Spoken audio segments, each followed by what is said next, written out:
Now we're going to go. Okay. Hi, we are group 9. We are discussing chapter 15, Foundations of Persuasive Speaking. My name is Daniela, and I'm going to begin by discussing and defining persuasion. So persuasion is defined as communication, process of converting, modifying, or maintaining attitudes or behaviors of others. Tied in with persuasion is going to be attitude. So attitude is a learned predisposition to respond favorably or unfavorably towards some attitude or object. What's important about this is that persuasion is also important because it's important to becoming a lawyer, an administrator, a salesperson, working in public relations specialist, as well as other several crafts. So persuasion is central to making important change occur, such as political or social movements. Now we have coercion versus persuasion. So an example of coercion would be a violent or physical threat towards someone, because this can change the behavior of others without necessarily changing their attitudes. This is also considered forced compliance. The difference is that free choice is the biggest difference between coercion and persuasion. So persuasion does deal with the logic, it deals with evidence, and it also deals with psychological appeals. Persuasion allows free speech and presents evidence to change attitudes. A speaker wants to make sure that they are not crossing the line into coercion when presenting a persuasive message. Next, we have goals of persuasion.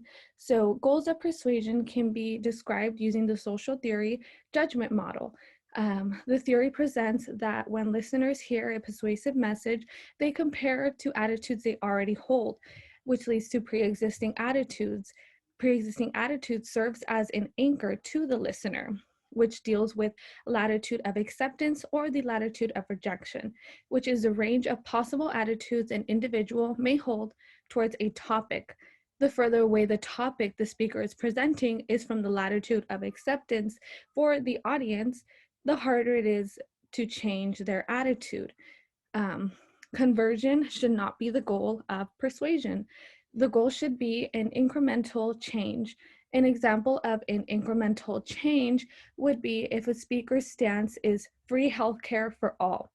It might be difficult to change the perspective of the audience to such a radical or liberal, or you can say political stance. But what the audience or what the speaker may want to do is to present healthcare or free healthcare for those over 50 years old. This would be a difficult topic to object, and it'll be a small increment of persuasion that can lead to greater advances in the future.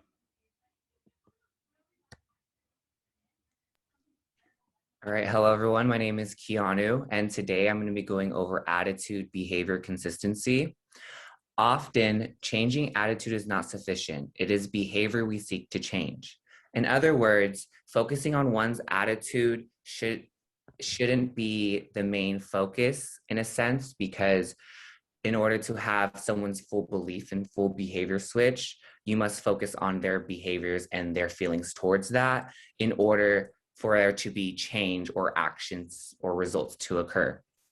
An example of this that they provided in the article was premarital sex, trying to convince teens to abstain from sex by having assemblies and speeches and going to each class individually, by having them take a public pledge in order to abstain them from sex or abstinence from sex.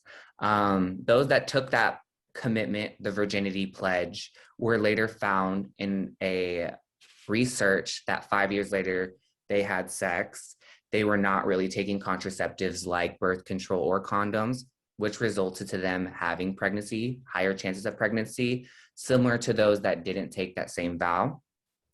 In order for us, well, this is because the pledge stated attitude does not produce the desired behavior that they were looking for, meaning that because they took their pledge, how they felt about sex and what they were going to do later on, they didn't have the same feeling. It was very inconsistent. In order for us to have attitude behavior consistency, we must understand why these two variables are inconsistent and how they affect public speakers' strategies in order to persuade them. not only as a speaker, but how that affects you individually and how your views are within the world. So to focus on that, we're going to look at direct experiences, no secondhand attitude. This is pretty much attitudes you develop and behaviors you get from personal experiences rather than gaining them from learning from outside sources or like learning it from others. And for example, when life gives you a problem that personally affects you, like homelessness, poverty, or it just makes you feel incomplete or less than, that connects to how you're gonna look, how your behaviors are gonna act within those topics, like gay rights and poverty and like homelessness. And in that sense, your behavior and your attitude are gonna have correlations because of the personal effects you grew up with. As speakers, directly making your audience feel that you are affected, directly making your audience feel that they are affected by the problem and you emphasize with them in that topic will allow your audience members or listeners to have that same belief and have that same behavior and that same the same topic and the same thing as what you are trying to argue with. So for the next one, we are going to look at the social pressures, which is getting heat from others. So social pressures heavily influence human behavior, being one of the main reasons why there are so much inconsistency within our attitude and behaviors. For example of this is wanting to stand up for someone, but that fear of being looked at different from your peers, or they're like, oh, you're the outcast, the outsider, makes you limits your want or need to do that. Only drinking at parties, even though you don't drink, social drinkers, and the need to be on trends so you don't are considered poor, less than, or the outcast.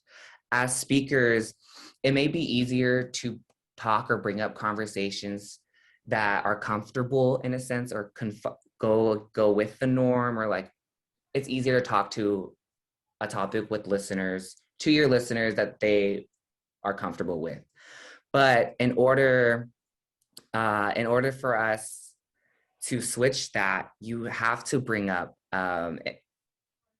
you speak up.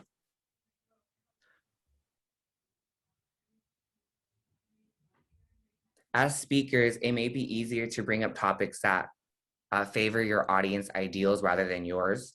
However, it's your job to speak up and talk about issues that cause a conversation that go against the norm.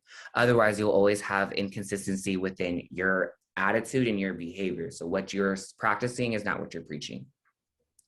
The next one is effort required, degree of difficulty. So sorry, go back. Yes, this one is, although we want to try and we have the best intentions to have that balance with our attitude and behaviors, it'll always be hard because of most people's fear and the effort that is behind that of doing it. An example of this that we all can connect to is exercising. We know that's good for our health. However, the effort and the amount of all the work that you have to do to exercise pushes us back and doesn't want us to do it because there's a lot of effort towards that. Another good example of this would be smoking. We know smoking affects our lungs and our bodies badly, but once you're on the habit of smoking, it's hard to break that off. Even though you're saying, yeah, I know it's bad for me, but let me continue doing it. It's just the effort of cutting yourself off and going through that difficulty in that process makes you not want to stop. And by reducing the effort, by making it seem fun within yourself individually, like taking your walks on the beach, having dance routines, buying in-home gym equipment, helps lessen the difficulty of effort you have to put in. For speakers, in this like speaker perspective, asking your audience to do something or take action, make sure that the effort isn't too extreme for them. An example of this is when you're having a speech about bringing up charities or any awareness, have a petition going around before your speech. If it is about a charity and you're talking about raising money, have a little donation can on the side. Little things like that may seem minor for the listeners or the audience, but it can cause a big change, and it is a big effort although it may not seem it is for them. The next slide I want to go over with you guys is the elaboration likelihood model, also known as ELM, is an example. It's an example and explanation of how listeners process persuasive messages that speakers like us provide. They break it down into two categories: central route and peripheral route. For central route, when a listener breaks down the evidence/content of the message, it is heavily scrutinized, questioned, and is determined whether or not it's credible or if it connects with them. It goes through a lot of analyzing its process. So it gets broken down a lot more. Whereas peripheral route, instead of analyzing the message, the listener makes quick and irrational decisions on what the topic is, but mainly focuses on their attractiveness, their credibility, and how well the audience is processing it, so they can mimic the same reaction that the audience is. They don't want to be outside the box, in a sense.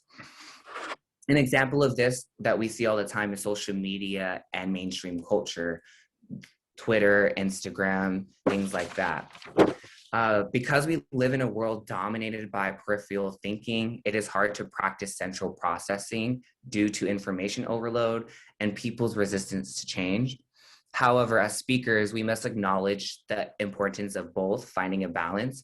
Peripheral processing is the term. Peripheral processing is practicing both peripheral and central cues. You do this by dressing appropriately, restraining yourself from using offensive language and tones, has poised delivery skills, and handles visual aids accordingly. As speakers, practicing parallel processing within persuasive speeches in the future can have a better impact than using one over the other. Hi, I'm Ryan.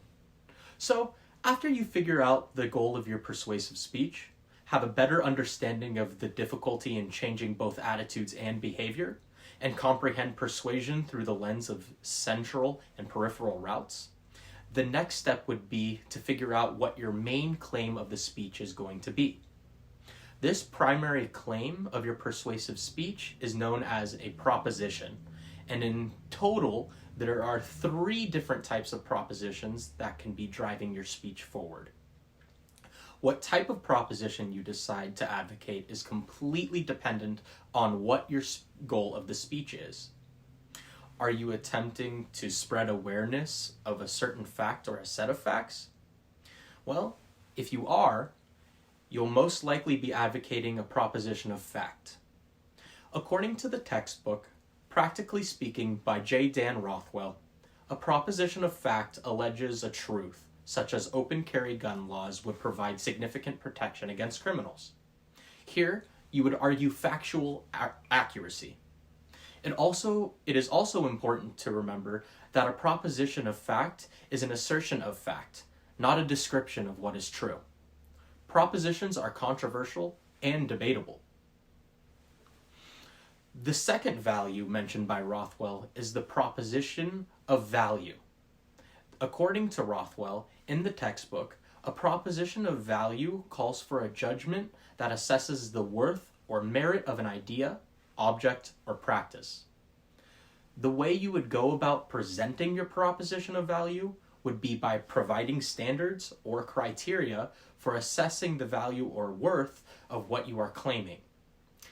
In simpler terms, you are giving your audience a specific criteria to which you are then drawing connections and making the comparisons as to why the specific topic of your speech is and should be held at a high value.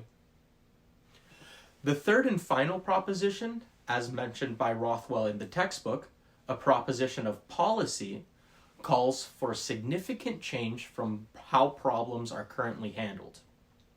Overall, your goal as the speaker is to present a problem in policy, provide an optimal solution to that problem, and then explain as to why your solution is going to work in fixing that problem. One specific sequence that Rothwell dives into a little bit within this chapter is Monroe's motivated sequence, which is a strategy that can be used in framing your persuasive speech that has a proposition of policy. This sequence is to draw attention to your topic and then follow it up with a problem or a need that should be fixed.